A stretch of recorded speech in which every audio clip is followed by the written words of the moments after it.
played the game. We saw a lot of these. We saw a lot of this over in the Amers. Oh, the Amers, MCT. yeah. We saw a lot of fighter, a lot of, kind of funnel strategy, especially with the ability to have these high damage EXP laners. It's the opportunities there. Once like the Freyas, the Paquitos, things like that, the opportunity is definitely there. Esmeralda versus the Uranus, Diablo and King Kid Bumba going up against each other here in what should be a creative and impactful EXP matchup. We'll see who can take game one here in our final series of the day. Team Ignite versus Team Spirit. Let's send it over to our casters to kick it off. I did not expect today to be a sweep day, Gideon, and hopefully it's not on this last match today. Hopefully we get 3 games here to round out day 1 of the group stages for MSC. This draft, though, is something we have to always talk about. I mean, today has been it's been a little freaky in the draft, man. I have to admit, it is a little freaky here, but let's see what the adjustments are going to be, right? Double fighters have come into play this time round, and I think that IG has a bit of work to do, right? First off, we're already starting on a different side of the map just in case things go wrong for Moskov. I'm looking at the emblem setup as well, and it looks to be a very, very good spread overall. We're not looking for anybody who's trying to go above and beyond with the Master Assassin on a TS side. Even the fact that we have a gold lane Paquito, man. The hands of Hiko, again, one of the youngest players before that came through the league, made a big statement on his first international appearance, just a couple years ago. But the thing is, now you have a Paquito in your favor. You're running this kind of double fighter setup for this composition for Team Spirit. And this is what I like about where the meta seems to be going as Salo gets kicked around a little bit here by Jay.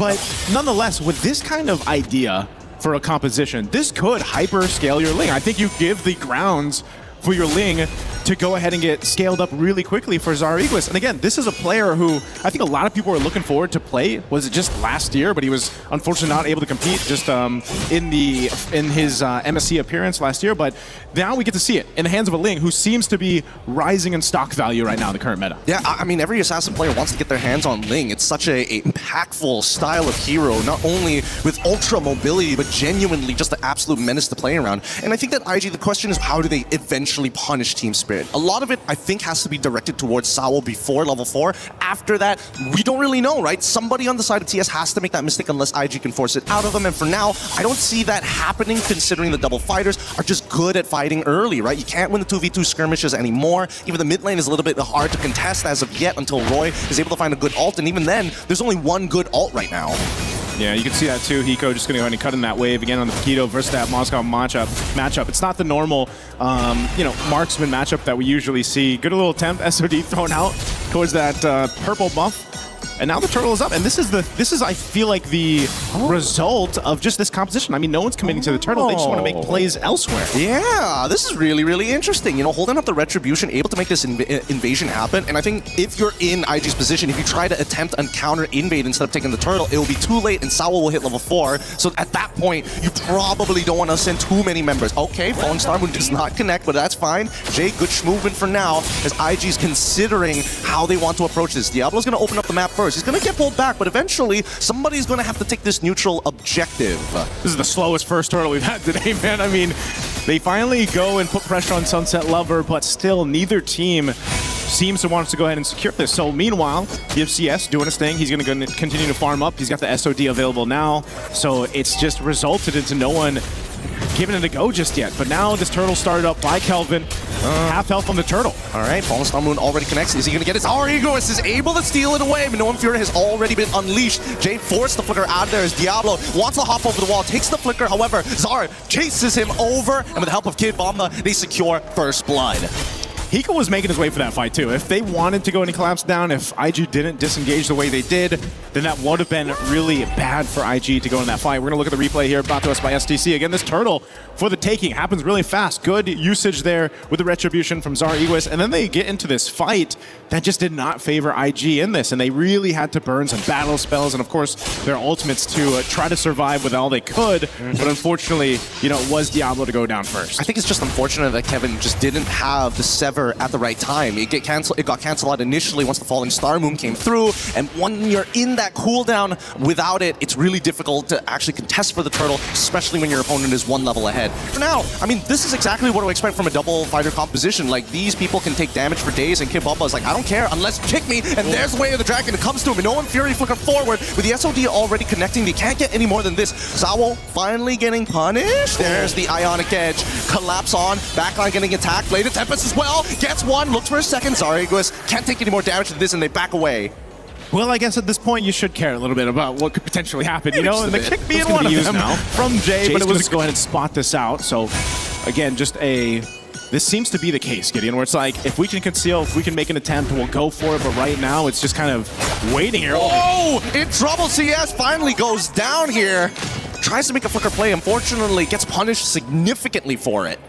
That's one of the unfortunate things when you're up against a Ling, you know, and the packed punches of a Paquito coming through too will just bring you down to half health before you know it. Now, Turtle's up. Jay giving some vision as well as Diablo. They got to go ahead and grab that purple buff. But we might just see it once again where IG wants to go ahead and take their time for this turtle, not overly committing just because, again, firepower-wise, they need time to go ahead and build up. Speaking of which, I am interested in the item build in just a second here. Hascall done by Zaryaguis. Let's see how this is going to play out. He still has Tempest of Blades, so it's really difficult for him to actually, you know, not miss the retribution. He hits it. Now Kevin is dead. Pretty easy work for Zaryaguis, but the rest of his team covering him. They didn't have to use too many ults, and now they get Diablo. Minoan Fury as well. Flicker forward, doesn't catch anybody, and that's a double for Zar. This is going phenomenally for Team Spirit. Yeah, Team Spirit, a lot of tools in the pocket to work with, and now in the mid lane, Jay trying to keep them from taking down the tier 1 turret. He's going to take a couple shots, tries to get away too, and he'll live. But man, it's costing IG a lot in these skirmishes, and now the bottom turret will be worked on. Knowing that he's done good, his due diligence, and not to mention that he is in a position to actually hard carry this game like he's meant to, right? Oh my god. They make a kick onto Watsawa's side. The Queller comes on through Soul Server, Minoan Fury, but there's no flicker to actually make it work. The Blade of Tempest comes out, but this should be a nothing fight unless Kibamba makes something happen on himself. Well, he goes in. He's going to drag him back. Jay, there's an SOD though, but they're going to follow through. It connects good, but now they need to maintain the battle lines. If not, things are going to get worse. And Roy, he's thinking about it. He's got that Blade of Tempest, but the problem is, without the Shadow Steps, he can't pick up and actually make full use of it anyways. Now, with that being said, despite everything that has happened, 5-2, it's a 4.4K at 8 minutes. Yeah, and you see 2,000 of that 4K, Gideon, is on the jungle for Team Spirit. Zaryaguis, nearly 2,000 gold ahead right now, and that's why, you know, one of the things they're trying to do is get this point where IG can, you know, even out the jungle a bit, because again, even when it comes down to a level gap, that plays a part. Of course, in the 50-50 for the Retribution, it's not much of a 50-50 if you're too far down in this case. So now with this Lord being up, they got to go ahead and get in position. IG has constantly tried to face off against this double fighter lineup, but they're just kind of zoned out from everything. Nice little block there, Sunset Lover. Lord will be secured for Team Spirit.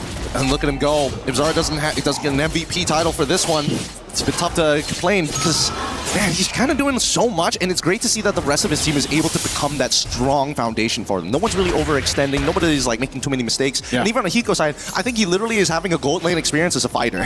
Which is weird, right? Because it's like, man, I don't know. I don't know if boxers are used to all this gold that he can work with, you know? And right now with Hiko charged up, he can lead that charge because his kind of a threat, just with the nature of the way Paquito works and how he packs such a punch, is deadly enough where then again, Zaryaguis on the Ling, you have kind of that freedom to just join the fight when everybody is pretty low in terms of health bars. You can go ahead and capitalize some kills. Sunset Lover, I'm surprised the Jushin hasn't been picked up as much, right? Even with her nerf a bit, she's still very valuable. Like this, I mean, you're able to go ahead and drag people back. You get the Ice Queen 1, you slow them down a bit. And now this Lord is going to charge in up the top side. Shields are popped top, mid, and bottom. Oh! What a play coming in from Sunset Lover, taking advantage of the last hit on the stacks of the butterflies. Finds one and pulls him back. They try to get a little bit back. They have to move away. Oh my goodness, that was about to be such a good idea as well. I was paying attention to the butterfly stacks, but Sunset Lover does not miss a beat here. And as we were mentioning, oh wait, no, this should be a pretty good fight. Sunset Lover finds Jays. Diablo backs their way up, and there's just too much damage to deal with. The lead is so gigantic as we get closer to the GG number of 10K.